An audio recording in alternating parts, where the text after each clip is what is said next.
Welcome to the Whiskey and Wisdom Podcast. This is episode number 7. I am Tyler Y'all, and this is my co-host, Chris Kellum. And here's our special guest, Joe Solomon. Thanks for joining us today on the podcast, Joe. So, Chris, what are we sipping on today? All right, so Joe was kind enough to bring us a bottle of Angel's Envy, which I've literally only tasted once, and it is so smooth. Love Angel's Envy. It's one of my go-to favorites. It's a nice, clean whiskey. It's set up originally like more traditional whiskeys, but it's finished in a port wine barrel. So it just has a nice, smooth aftertaste. I think anybody who likes wine will like this as like a good whiskey crossover. Good point. The way the finish is. But yeah, let's try it out. Cheers. Cheers.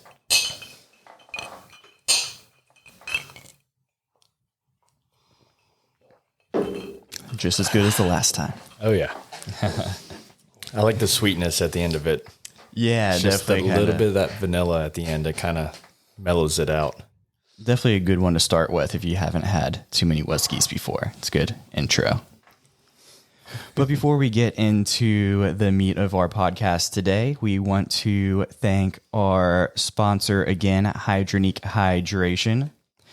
And beyond the glaring issues surrounding the PPE during the COVID-19 era, the company's founder points out that all people struggle with adequate hydration and nutrition at some point or another. And we often turn to quick fixes, energy drinks, sugary juices, with only occasional sips of water in between those.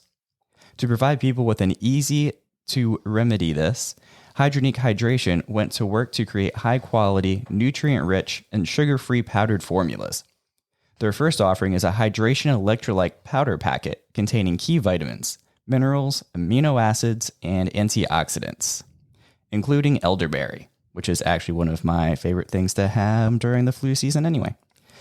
This once-a-day, zero-calorie powdered beverage dissolves in water or beverages of your choice, and is perfect for that immune boost during times of seasonal variation and when traveling. In order to find Hydronique Hydration, you can visit their website, which will be in the show notes below, or you can also visit their Amazon webpage for easy-to-buy access. I will also have that in the show notes below as well. But without further ado, Joe, tell us a little bit about yourself. All right. So I was born in a small town in Ohio called Louisville. It's right outside of Canton, which is famous for Pro Football Hall of Fame. Lived there until 5th grade. Well, for about 2 years. We also lived, actually not even 2 years, lived also in Oklahoma for like a year, which was miserable in and of itself. What brought you there for just a year? So my dad's job, at the time, so my dad's been in the grocery business since he was 14. He started bagging groceries, and the grocery company he worked for at the time in Ohio went bankrupt. And so he got a job as a regional manager with Food Line. Yeah. And like my grandparents on my mom's parent lived right outside Oklahoma City. So we kind of lived out there, and then ended up moving back to Ohio again to the same town. He got a job with this other company he ended up retiring with. And then that's kind of what brought us to North Carolina too. So I moved to Raleigh when I was in 5th grade. Dad's job brought him down here. So that went to graduated high school from Wakefield High School in Raleigh. And then a month after graduating, I signed my life away and joined the Marines. I did 8 years in the reserves of the Marines. Okay. With one tour. And then it was kind of nice, with Chris, with him being in the National Guard, he kind of, it's the 1 week in a month, 2 weeks in the summertime and stuff like that. And then, so I was kind of able to live like a normal life too. Right. To me, it was like the best of both worlds in terms of, still the military, dealing with all that stuff. But then I got to go to school and I got to have a regular job and things like that. So I did a year at Wake Tech and then transferred after I got back from Iraq, transferred to UNCW. Okay. Started there in 2009. And I've been in Wilmington ever since. So I'm a high school PE teacher. Yeah. And then I coach, I'm the offensive coordinator over at North Brunswick High School. So doing what I love. I love football. I love competition. I love pretty much anything that's competition. Right. Like, I hate losing in cards, or a board game or anything like that. My mom used to get mad at me all the time because like when my oldest nephew, when he was like 8 years old, I would beat the brakes off him like in Madden and stuff like that. And she's like, "Oh, you got to let him win." Why? What's that going to teach them? Yep. That's not going to teach them anything. So it's just like the competitive nature in pretty much anything that I do is what I love. So what got you interested in going through the education field to begin with, especially being reserves and whatnot? What made you want to go to school for that? I think everybody at some point had a teacher that kind of stood out to them. Absolutely. You know, and with me playing so much sports, it's always a coach more so than for me. I was lucky enough. My high school football coach was Steve Rivers, who is Philip Rivers' dad. Oh, yeah. So when Philip Rivers was at NC State, his dad was our head coach at Wakefield. And after I graduated, he actually went back to Alabama, where he was from, and got inducted to the Alabama athletic high school Hall of Fame and stuff like that. 'Cause he's like a legend down there in Alabama. That's where he was before. Like that's where Philip was from and stuff like that. And then when he came up to state, Coach Rivers kind of followed him. But it's just there's something about I would run through a brick wall for that man. Like it's just the lessons, the life lessons he learned and would teach us. And, you know, it's still to this day, like it's molded me and shaped me into who I am as a person and as a teacher and as a coach, you know? And so I kind of wanted to pass that knowledge on to kids today. Absolutely. I mean, you don't get into teaching for the money. That's for right. daggone sure, especially here in this state. But it's just, you know, and my perspective, just because of the military and traveling around so much and seeing different cultures and seeing different stuff around the world, is just I have a very different perspective, I think, than, you know, somebody who's lived in this town. And no offense, Chris. None taken. But you know, it's just you know, the people or the kids I'm dealing with over in Leland, a lot of them, their grandparents are from Leland, their parents are from Leland, and they're from Leland, you know, so it's just they haven't seen, you know, the real world and stuff like that. So it's just my perspective on life, I think, is a little bit different to try and help guide and mold young men as much as I can. Yeah. So I've always been more of a relationship more so than the actual job itself. Building that relationship with kids and breaking through to, even if it's I know I'm not going to reach every kid. Mm-hmm. I mean, it's not going to happen. Right. You know, unfortunately, some of the kids that I couldn't reach, you know, ended up getting in the wrong group and then, you know, getting killed or whatever and stuff like that. So it's just but when you do reach that one kid, it's the most rewarding thing you can do to realize okay, this kid is better now than he was before. Yeah. You know, and just that, hopefully he just continues on that path and stuff is just the most rewarding thing about what I do. No, I really appreciate that too. There's, I don't remember a lot of my childhood just in general, but especially when it comes to school and teachers, there's very few that I remember. But the reasons why I do remember the teachers that I remember is because they made such a huge impact on me. So I always find that fascinating when I'm talking to teachers and educators and just anyone really in the school district about how their philosophy is when it comes to teaching and connecting with students. And with that being said, do you kind of have a philosophy when it comes to, I guess, not necessarily talking to students, but creating that relationship? I don't think you could have kind of like a coaching point. There's not a perfect game plan. Sure. Every kid's different. And, you know, it takes an effort to try and learn as much as you can about each kid and try and develop that different level of relationship with them, because everybody learns differently. You know, some people are visual learners, some people are hands-on learners and stuff like that. So it's just trying to figure out each kid that you have and trying to develop that. But I just want them to be better people, not necessarily better in my class or anything like that, just to be a better person as they leave our program, as they leave, you know, my class and stuff like that. Our goal is always, you know, we have a mantra at North Brunswick and it's called Pride, Work, Win. So you take pride in what you have, you work for what you want, and you win what you deserve. Wow. Yeah. It's kind of our, that's how we end every single practice. And, you know, and it's just trying to develop that with these kids in terms of, you know, you you may not have what they have over there. You know, like we always compare ourselves obviously like the New Hanover schools just because of sheer size and, you know, funding and stuff like that. But it's just like, you know, you don't have what they have. That's okay. Yeah. Take pride in what you have here. You want to get to that level? All right. Well, you got to work your butt off, not just, you know, on the field, but in the classroom as well. And then you put in that hard work, you put in that time, you put in, you know, just being a good person, and eventually it's going to come back to you, and eventually you're going to win what you deserve in life. Right. So that's kind of like our philosophy as a program. Yeah. Like that. So I know you've been coaching for a while.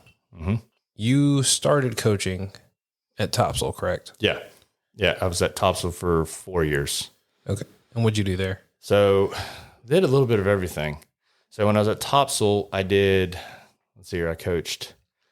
So the guy who's the head coach in North Brunswick now was the head coach at Topsail then. And I went to UNCW with a guy, Bub White, who his dad, Bill, was the baseball coach at Topsail at the time. And I was like, hey, you know, and Bub at the time was the JV baseball coach and stuff. Like, hey, can you reach out to the football coach? You know, I'm interested in, you know, trying to just help a program and, you know, get into coaching and stuff like that. And so Bub got me introduced with Brian. And so that first year I kind of bounced around a little bit between the middle school that was on the same campus. Like I would help there.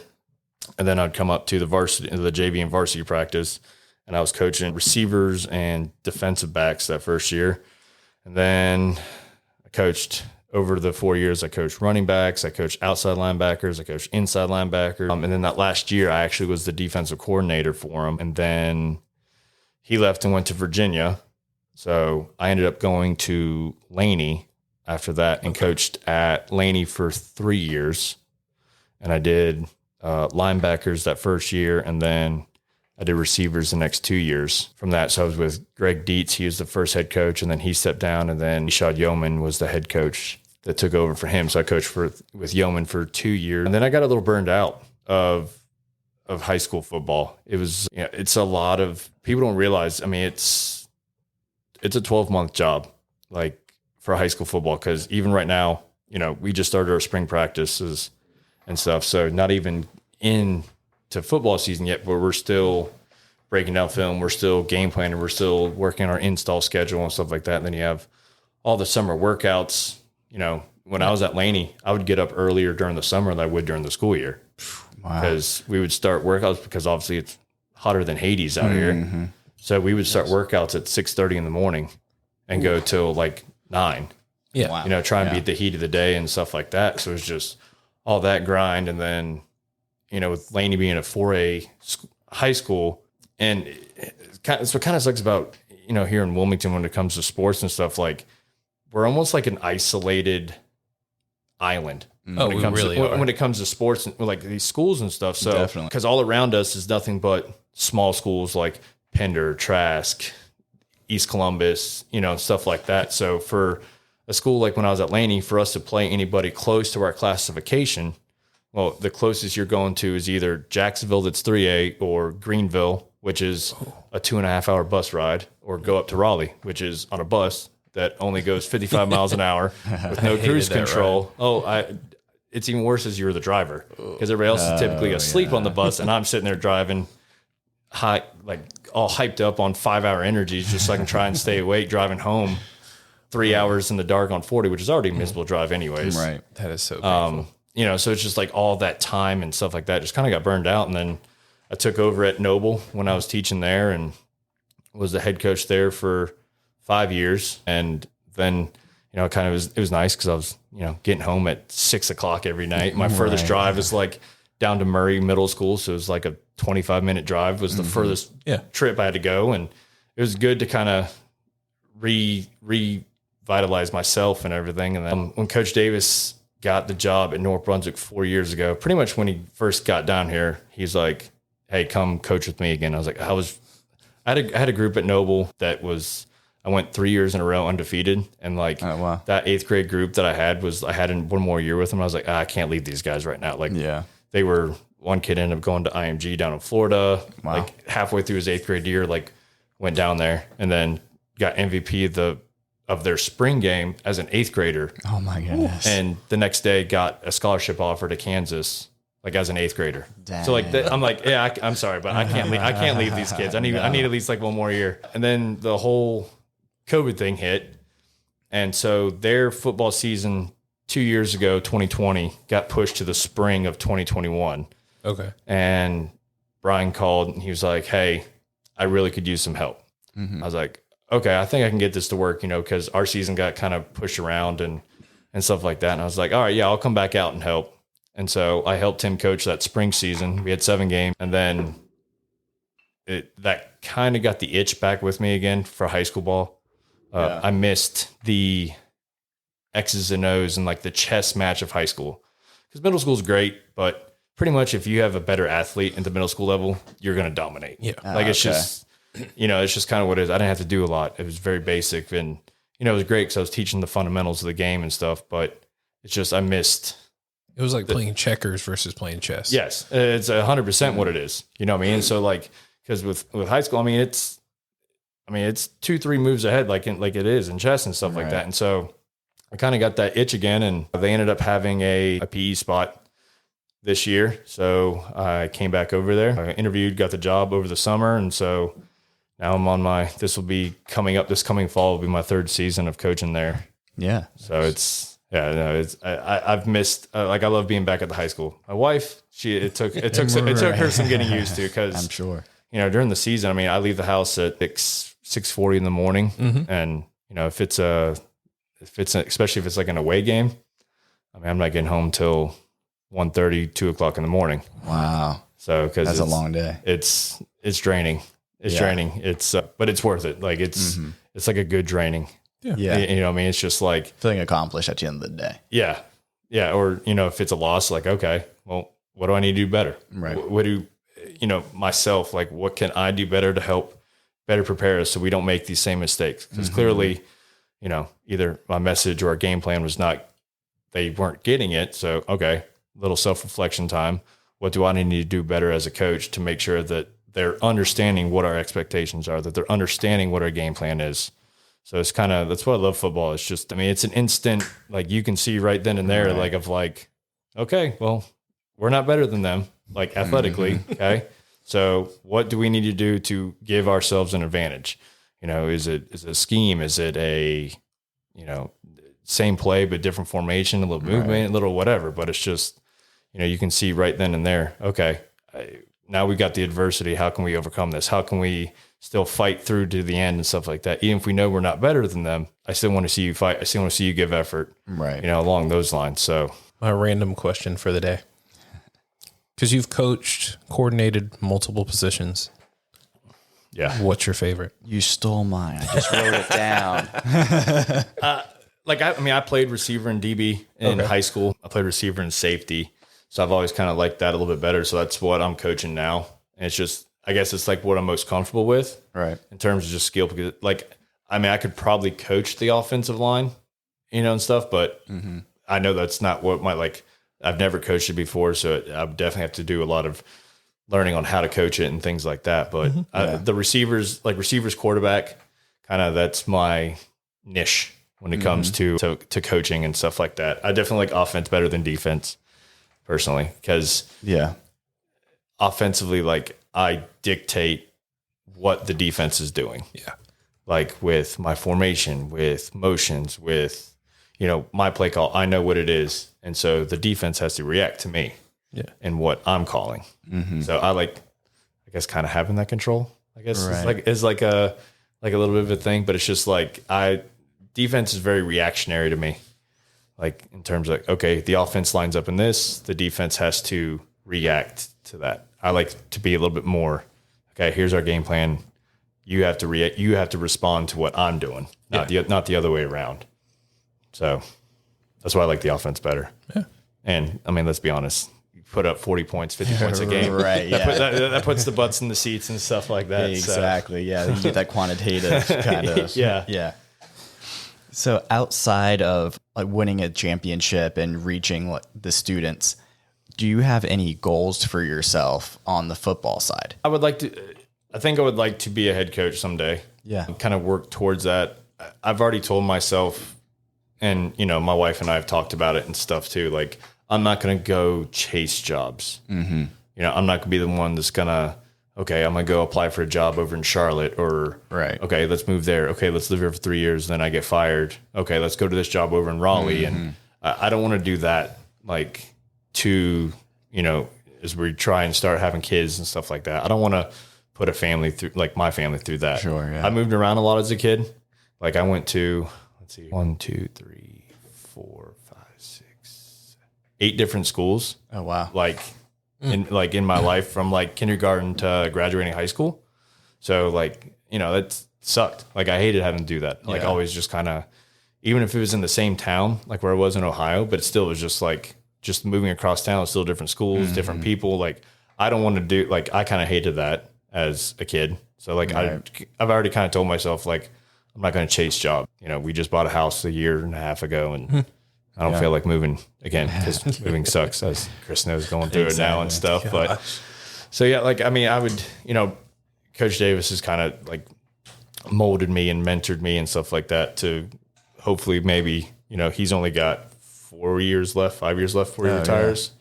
So maybe down the road, just kind of head coach and waiting at North, which would be, you know, awesome for me. I would love that because I love the school, I love the community, and I don't have to move anywhere. Right. So it's like, you know, it's kind of a double-edged sword, but being a head coach somewhere around here would be great. You know, at one point I thought about trying to get into college, but it's not for me. Yeah. It's too much travel, too much, all the recruiting trails, and no. I feel like that's an understatement. Like every time I see head coaches coaching in the college industry, it's all travel back and forth, back and forth. Oh, I'm on the recruiting trail. I got to go check out this kid. I got to do film work. I got to do this. And it's across, like, I mean, the country. You know, it's not like, I'm only recruiting here. No, like, if there's a dude out in California, like, yeah, you got to fly across country to go see that dude. Like, it's not for me. For you, did you notice a difference, not necessarily like caliber of kid, but just a way of life or a mindset difference going from, some people listening might not understand, going from New Hanover County to Brunswick County? And the biggest change for me was going from a middle school to a high school. Like that mentality was like mind blowing. Yeah. Like the difference and stuff like that, dealing with very elementary minded 6th graders to now I'm dealing with seniors that are getting ready to go out into the real world and stuff. So like me trying to change my mentality was a pretty big change. But when it comes to like the people itself, so at Noble where I was, it was a very eclectic group because we would get like the kids from Wrightsville Beach and Landfall. But then we'd also get like Creekwood kids too. So it was just like the full end of the economic spectrum and stuff. So it was very different to deal with at Noble, you know, and now at North, it's pretty middle of the road. Like it's not like there's definitely some poor economic situations, right? But because Brunswick County, look, most people don't realize this. So Brunswick County is the fastest growing county in the state of North Carolina.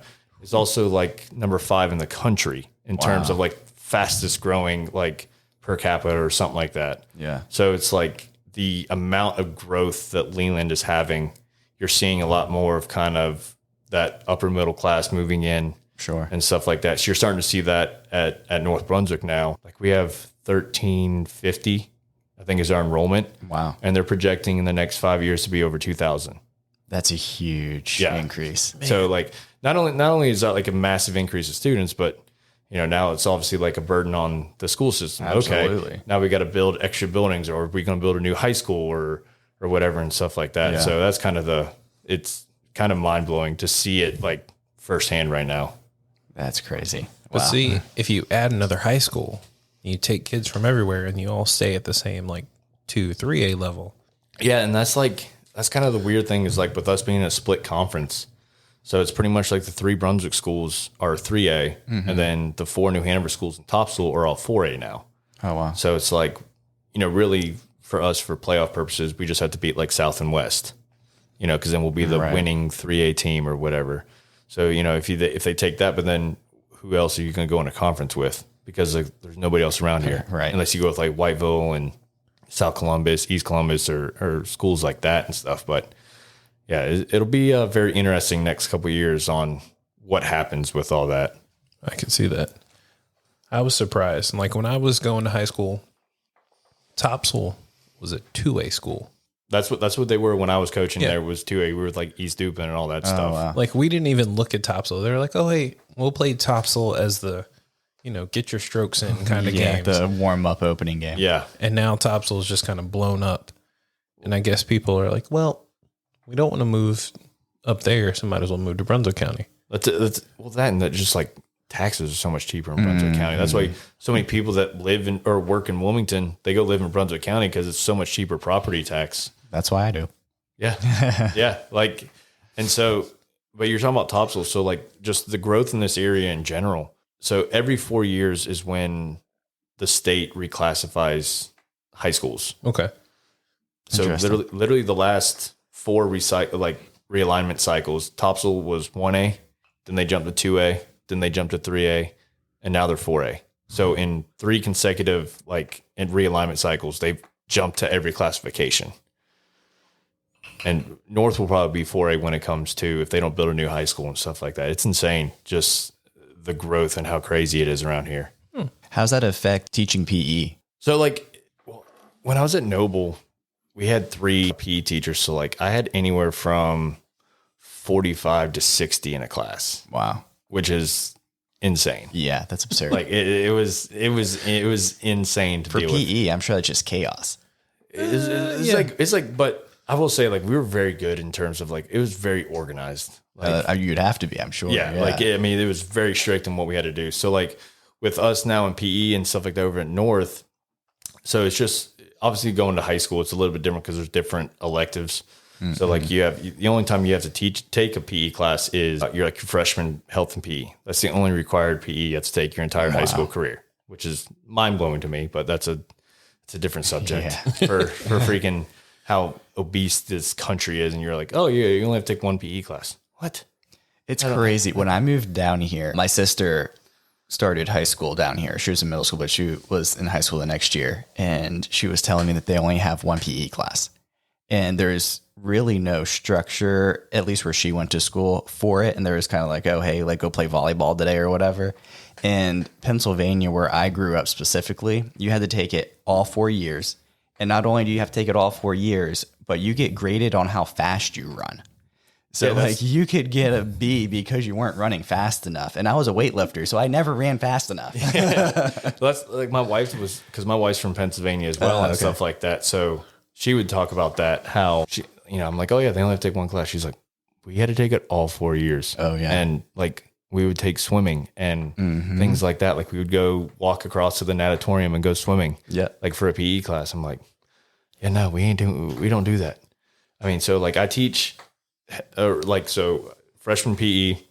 So we alternate every other week. You're in health for 1 week and then you're in PE for a week and then health and so on. Yeah. I teach a sports medicine class, which is kind of introduction to if they want to go to be an exercise science major, physical therapist, athletic trainer, anything along those lines, which is really pretty interesting because so I give them just a basic break it down Barney style anatomy, different injuries and stuff like that. And I'll have our trainer come in and talk to us sometimes and teach them how to wrap an ankle or things along those lines. And then leisure sports, which is just basically that's what I thought. Leisure sports. So it's lifetime sports. And when I was in high school, we had lifetime sports. Right. It was awesome because twice a week we'd go to the bowling alley and we were in a bowling league within our class. And then 1 day a week we would go because at Wakefield we had TBC Wakefield, so we go to the driving range, play golf. Wow! I was like, dude, this is awesome. No, we can't do that. Because in Leland there's no bowling alley. You'd have to go to Cardinal Lanes by Hoggard and stuff like that. And it's just the liability now because everything's CYA. You can't do that. Yeah, can't drive 30 minutes down the road anymore. Yeah, exactly. So it's just so I was like, oh man, that sucks. So now it's just we obviously try and keep it as structured as possible. And then I teach weightlifting, which this is my first time ever teaching that, but it's really interesting. I enjoy the kinesiology of it. And so Coach Davis, who teaches the other 3 weightlifting classes, is really, really good when it comes to understanding the movements and why the why behind it. Wow. So why are we doing this lift? Well, this is the why. So learning all that kind of stuff is something I've never really had to do, I'm like, man, I wish I would have known this when I was in high school. I'd have been Right. For boss. sure. I'd have been a boss. Like, oh, this is why I'm doing this movement, not just whatever, you know what I mean? So it's like, oh, yeah, you got to work on the medial glutes. This works the medial glutes. This works, you know, whatever. It's just like, holy cow. Like, it's pretty mind blowing to me. And it's just like overwhelming at sometimes. Yeah. Because it is so much just like kind of deer in the headlights. Like, wow, that's a lot of movements and freaking reason why and stuff like that. But I love it. Like learning something new. Yeah. It's like kind of invigorating almost. Well, with that being said, what would be the most difficult part of your job now? I think it's different coming back from COVID. Yeah. Like, I literally feel like we have to teach or reteach them like how to get along. Oh, wow. Like it's exhausting just like trying to work on how to like kind of react again in society, like how to be a student again. Yeah. You know what I mean? It's like, and it's weird to say that because they're high school kids, but it's just like since some of these kids, since they've been in high school, have never been in high school. You know what I mean? Because it's like they've all been remote and stuff like that. So just trying to really reteach them, you know, how to get along with others and how to socialize and stuff like that. So like the mental health issues is what is like the biggest thing that we're trying to deal with now. Wow. So it's just across the board, just how much more you're seeing in mental health issues and things like that is definitely like the deepest and hardest part of my job. Yeah. It's just trying to like tell like a high school kid who's going through like suicidal thoughts or whatever, like, you know, it's going to be okay. Like, I know it may not seem like it, but you know, kind of dealing with that situation and stuff is definitely an eye-opening experience to your job. Yeah. You know, you're like, wow, you don't realize like, you know, when you go back and think of like all your teachers that made an impact on you, like you don't realize all the behind the scenes stuff that so many of them are doing. Right. Yeah. It's just, it's like emotionally exhausting and draining some days, but then like I've always said, but it's also the most rewarding. Yeah. It can be the most rewarding, you know, like I was saying earlier, when you connect with like that one kid, it's just like, okay, this is why I'm in this job. This is why I'm in this profession is right here. So that's like why I love my job too. Yeah. That's incredible. Would you say that it's a lot of those mental health issues coming from them being sheltered for so long and trying to interact with others? Or is it just because they'd been shut off from society, I guess you could say, for so long, or a little both maybe? I think there's so many variables now with kids, like the cell phone or like, you know, like what we're doing now with like this podcast of like just social media and just like how great it can be, but also like how terrible it can be at the same time. I think there's so many things of these kids see like on social media and stuff like that. That's just like, oh, well, you're not fit enough. You're not skinny enough. You're fat, you're ugly, you're overweight or all those things. So it's just like mentally draining in that aspect. Yeah. Then you throw that in with not being around anybody for, you know, 18 months, almost 2 years and stuff like that because of COVID and stuff. And it's just like, it's almost like, it's like the perfect storm of like society today. Yeah. You know, like, I mean, you're seeing it not just in schools and stuff, just in the craziness of the world today, just how much it's affected and changed things. And so it should, I don't think it's one thing. I think it's just a perfect storm of a bunch of things, but it's just, you know, the COVID thing and trying to get them back to socialize is just, Yeah.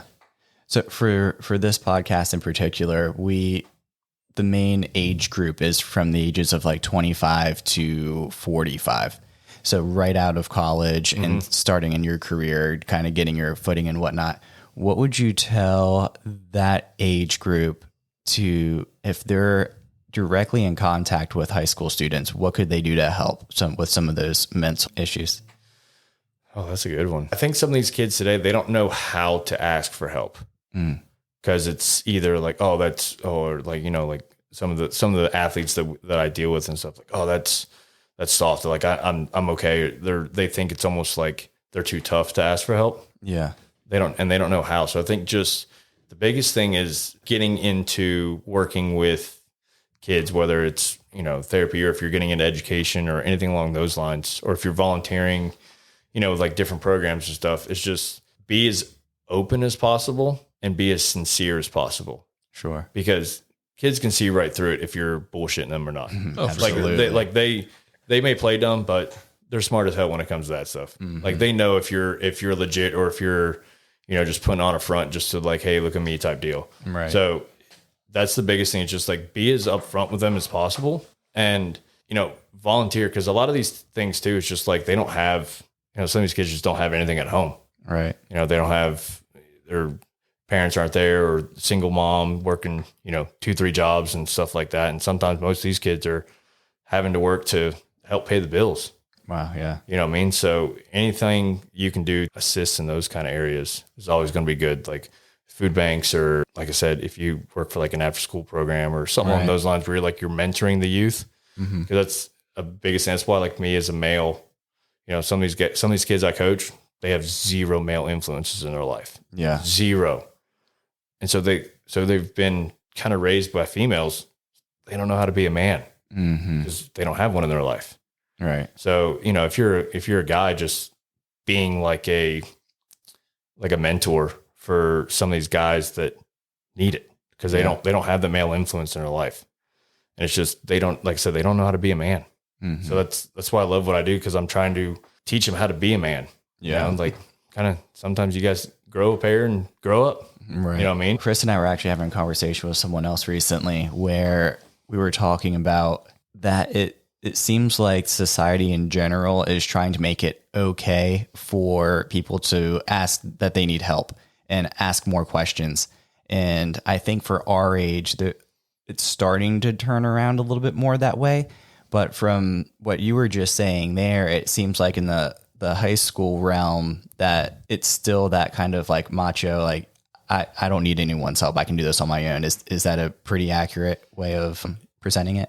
Yeah, I think it's because mental health has been on such the forefront lately, just like in society in general, right? Like how much more we're realizing and seeing, mental health issues and things like that. Like I just saw a dude from Ohio State just medically retired from football because he literally like before last season, he only played like 2 games and kind of like went on the injured list, but it wasn't really hurt.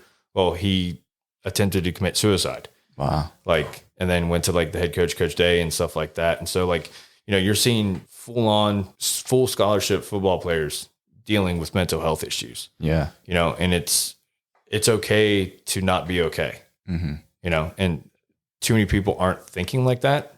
Yeah. It's definitely getting better and stuff, but as the high school kids today, I think are still kind of in that mindset of like, I'm good, but it's definitely starting to transition and flip it. Like you said, to start asking those questions for help and understanding that it's okay to not be okay. Yeah. I mean, really, it's what it is. It's okay for that. And, you're seeing these kids now as they are getting older with the social media and stuff like that. So, yeah. It's interesting. I feel like you said, a lot of kids growing up either have no men in their life. And so they're like, oh, well, teaching them, like you said, to try and be more of a man is harder because what their family says being a man is not really what it is in the real world. Because their family's like, no, you need to help do this. You need to do this. You got to be quiet. You don't complain about your mental issues. And that's where I think a lot of kids are getting that mental boom, is because this is what their parents are saying. And there's nobody else around them to actually show them, hey, this is what you should be doing to help yourself get in a better position. Yeah. I see, especially like with when it comes to football players and stuff like that, we've seen on the field where all of a sudden, if things get tough, they shut down, just mentally shut down. Okay. Yeah. It didn't go your way. That's okay. Right. But like, as they said when we were kids, like pick yourself up, dust yourself off and try again. Yeah. What I mean? Like there's not that mentality. It's just very easy to, oh, I didn't get it the first time. Okay. I'm done. I quit. There's no facing of adversity. It's kind of on my own personal thing, but I think it all starts with like also the youth level sports and stuff like that too. It's like when it comes to participation trophies and all that crap, we're making a generation of, right. Oh, it's okay. You didn't win, but here's a trophy anyways. Why? There's winners and losers in life. Exactly. And that's what I tell kids all the time. Like, it ain't like, like Rocky says in the movie, it ain't all sunshine and rainbows. It's, you can't just like tell your boss one day, like, screw you. Oh, you got fired. What? You can't do that. Well, yeah, you just told your boss, screw you. Like, you're going to get fired. And guess what? That's real life. Right. Like, that's not when people get these like, well, I did my best. I should get something for it. Well, your best wasn't good enough. Sorry. Like, and that's why I try and tell these kids all the time. It's just like, just because you get this in life or get this in school and stuff like that, that's not what it's going to be like in real life. Sometimes I feel like as an education system, we're failing kids because I think we're setting them up for failure in real life sometimes. Just when it comes to like, if a kid doesn't turn in an assignment, oh, we have to give them a 50. Why? Wow. Why? Yeah. They didn't turn anything in. Why do they get half the credit? What? Yeah. Like, it's just like that mentality. I'm like, holy cow. Like some of these kids are going to be set up for failure when it comes to real life. And it's just like, oof. Right. Yeah. We were discussing earlier that it's definitely not setting you up for success at all, because when you get out there in the real world, you don't get a 50 for not turning in your work. If you finish last, there's consequences for it. And I think we're doing a huge disservice for the youth of America for that. Yeah. And it's just like, and also, like Chris was talking about on his last episode, it's just like when it comes to like trade schools and stuff like that, not every kid needs to go to college. Absolutely. And it's just like, to be successful in this world, you have to go to college. No, you don't. Mm-mm. You don't. And some people aren't good. Like my oldest nephew, he just turned 19. School is not for him. It's not. Yep. So he's going to trade school to be a lineman. And he'll come out working especially down in Florida. Mm-hmm. Like, you got all them daggum hurricanes and stuff like that. Like, he'll come out and be making like $95,000 a year. Easy. Doing lineman stuff. You know what I mean? And it's like a 4-month program, 5-month program, whatever. Mm-hmm. Just like, that's okay. Like, it's okay to go work for the sanitation department or something like that, because guess what? There's always going to be garbage in this world. Mm-hmm. You know what I mean? Like, too many times we tell these kids, like, no, you have to go to college. Why? Yep. Some people go to college and get a degree in something they're never like my wife, she went to school and got it in business administration, and she's not doing anything in that. Yeah. She's working for a CRO and stuff like that, but it's just to have a degree, because, some companies are like, oh, you just have to have a degree. It doesn't matter what it's in. You got to have a degree. I'm like, that don't make any sense. It makes zero sense. Yeah. I don't understand that at all. And like, I have a 19-month-old, and what I've always said since the day that he was born is if he wants to go to college, if he wants to be a lawyer or attorney or whatever, that's fine too. But if he's not about school and he wants to find a career elsewhere, I'd be so excited for that, because there's these what they call gold collar jobs now that no one wants because they think they're better than that. And it's absolutely ridiculous that people don't want to be plumbers anymore or electricians or to get their hands dirty. And I would be so proud of my son if he goes out and says, you know what, I want to be a plumber, and just works hard and does incredible at that trade. Well, and here's the thing too, like, the beautiful thing about getting into that is one day if you open up your own company, there's nobody better to work for than yourself. Exactly. Like, okay, I make the schedule or whatever, it's just like, yeah. As much as I love my job, there's some days I'm like, man, I wish I could just do my own thing or work for myself or something like that, but it's just like, when my nephew was trying to figure out what he was going to do down there in Florida, like they had one of the electricians that came to work at my sister's house down there was like, he's like, if he wants to come shadow me, like intern for me, he can work for me for like 3 years or whatever. And then he'll get his master electrician's license and stuff like that. And he's like, literally around here, they're all like 60-year-old guys that's doing the electrician stuff. And nobody's going into that industry. And he's like, they're all going to retire here soon. He's like, then all of a sudden, if you take over, he's like, you'll be pretty much running like this town just because there's nobody else. Yeah. Yeah. It's just like, why would we not encourage kids to look into those kinds of things? I just don't understand it. It's because of competition. Everyone's competing to get a participation trophy. Mm-hmm. Mm-hmm. And although college is expensive, it needs to be less. I wholeheartedly agree with that. Yeah. But I don't think I don't think it needs to be free, for the reason that if you make it free, it then makes it, you no longer need 12 years of education, you need 16. So I think just having that ability and saying, hey, you know what? It's okay as soon as you're out of high school to go and learn these trades and to get out there and get your hands dirty with someone who's been in it for 40 years. There's no better way of learning than being with someone who's been down in the dirt with you. Oh yeah. And just like understanding, like, yeah, sometimes you're not going to learn everything. Like me as a teacher, I took all those education classes and stuff like that. They don't teach you jack. Yeah. You know what I mean? Because guess what? In the real world, every kid should have a piece of equipment. Yeah. What school do you know that has the funding for every kid to have a basketball in their hand? Right. None of them. You know what I mean? School. So even then, not even that. Even then, sometimes like Cape Fear and stuff like that doesn't have that kind of stuff. So it's just like, no, you have to adjust. And like we used to say in the Marines, semper gumby, always flexible, always flexible. You always got to be changing, and you may have a plan, but it's going to change, and it may change from class to class. Like, it worked. My lesson plan worked terrible in this first block. Okay, let me adjust it. Oh, the second block was better.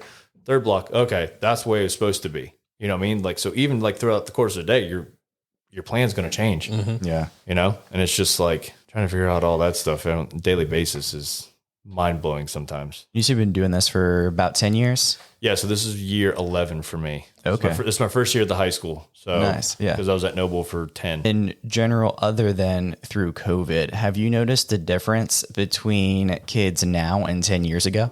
Respect is like at a different level. Like kids are entitled today. Wow. Like they'll sit there and like, hey, I need you to go sit down. Why? Because I asked you to go sit down. Yeah. Why? Like the thought process of me, like 13-year-old myself, questioning an adult is like mind blowing to me. Like especially I can to sit down. I can feel like my mom's like backhand hitting me. Yeah. Like in my mind. You know what I mean? Like if I was 13 questioning. And it's just like over the course of it's the age, like 14 is like the new like 18. Like almost like in terms of like they think that that's what they are. You know what I mean? Like kids, like when I was at middle school and stuff like that, when I was at Noble, I mean, some of the stuff like the sixth graders were talking about and stuff, I'm like, holy cow. Like that never would like talking about like sex and all that stuff like that. I'm like, dude, you're 11 years old. Yeah. Like what? When I was 11, I was worried about like G.I. Joes. Exactly. You know what I mean? Like, it's just like how much, like it scares the crap out of me of like whenever I have kids, like what it's going to be when they're in middle school. Right. You know what I mean? And I think again, like technology and social media has like completely changed society. That's one of the biggest things that my wife and I talk about too, is just the loss of innocence in kids. And that's probably one of the things that we worry about the most as an existential thought for our children is the loss of innocence. Yeah. It's just like, when you have like a 7 or 8 year old on TikTok and they're seeing like rap videos or seeing like freaking people getting shot and stuff like that, just because it's like, that's what's on the internet now. And that's what's on like Snapchat and TikTok and all that stuff. It's just like, obviously we didn't have that as kids. No. Like that wasn't an option or anything like that. So it's just like, yeah, the loss of innocence. Cause even like in video games, like I know Chris, you're big into gaming and so am I and stuff like that. But like Grand Theft Auto and stuff like that. Like, I'm sorry, like a 10-year-old kid should not be playing like Grand Theft Auto. No. You know what I mean? But they are. It's just like, why? Yeah. I don't get it. I just looked down and I noticed we've been talking for a while already. It's awesome. I love those podcasts. And you look down like, dang, that went by fast. With that being said, though, I think we're going to jump to our most famous question now. I'm not sure if you've been thinking of it or not because I've been asking everyone. So my wife was already questioning me today. Yeah. When I said that I was coming over here and stuff, she's like, do you know what you're going to say? I'm like, yeah, I got the genetics. She's like, well, you like to ramble a lot. So I'm like, that's what a podcast is. Exactly. Yeah. You just ramble about whatever floats your boat. Yeah. So what would you tell your younger self knowing what you know now? Take it all in. Yeah. And I say that because throughout life, no matter who you meet, there's always something you can take from somebody. Whether, okay, I don't want to be like that, or that's a really good mentality. Like, I really like that about that person. So I think trying to better yourself at an earlier age and try and take a little bit of learning from every single person and like every single situation and stuff like that. I think, because sometimes as a kid, like when your parents tell you stuff, you're like, yeah, whatever. Like that's in one ear, out the other and stuff. And you go back 10 years later, you're like, damn, I should have listened to my mom and dad in that moment. Right. You know what I mean? So I think being better about that, about the drive of wanting to try and learn a little bit from every single person, because, you know, we're not all going to agree on stuff when it comes to politics or when it comes to, you know, any kind of subject you want to get into. Like, you're not always going to agree with everybody, and that's okay. And I wish more people today would get into that mentality of it's okay to not agree with somebody. Right. Like, too many people's like, no, you're wrong. Like, it has to be my way. No, it's, you know, it's their opinion and stuff like that too. So I think taking it all in and trying to learn and be the best, well-rounded version of yourself. Like I always tell the kids every day, every single day is a chance to, you will never be the same from day to day. Yeah. You're either going to get better or you're going to get worse. Mm-hmm. You're never going to stay the same from day to day. And it's up to you to choose whether you want to better yourself today or you're going to worse yourself today. Mm-hmm. So I think kind of taking that mentality of taking it all in and learning from each and every person is going to make you a better person of who you are, of who you want to be and where you want to go. That's interesting too, because I've always heard the saying that just become 1% better every day and you'll be X% better by the end of the year. But I've never actually thought about it in the inverse, that if you're not doing something to improve yourself, you're taking one step back every day. Mm-hmm. So I'm really glad you said that. That's very insightful. It's one of those things of just, again, trying to just reach these kids and realize like you have to make the choices and it's nobody else's control except for yourselves. Mm-hmm. So it's just trying to get them to buy into that and just living like that is trying to take every single day, just be good people. That's all. Yeah. That's really what I want for these kids and stuff like that. And just in general, like this country, this world, just be good people. I know it's been kind of the theme of like every episode so far that has been on this thing. But I'll it's take just, it all but day it's long. so like, it's so true, you know, like just, I wish like more people would just be good people. Mm-hmm. It doesn't matter what, you know, what ethnicity or what freaking you believe in politics wise or, you know, whatever, just be good people and be good people to other people. Yeah. If nothing else, if this podcast is just a reminder every week for someone to be a good person, I'll take it all day long. For sure. Yeah.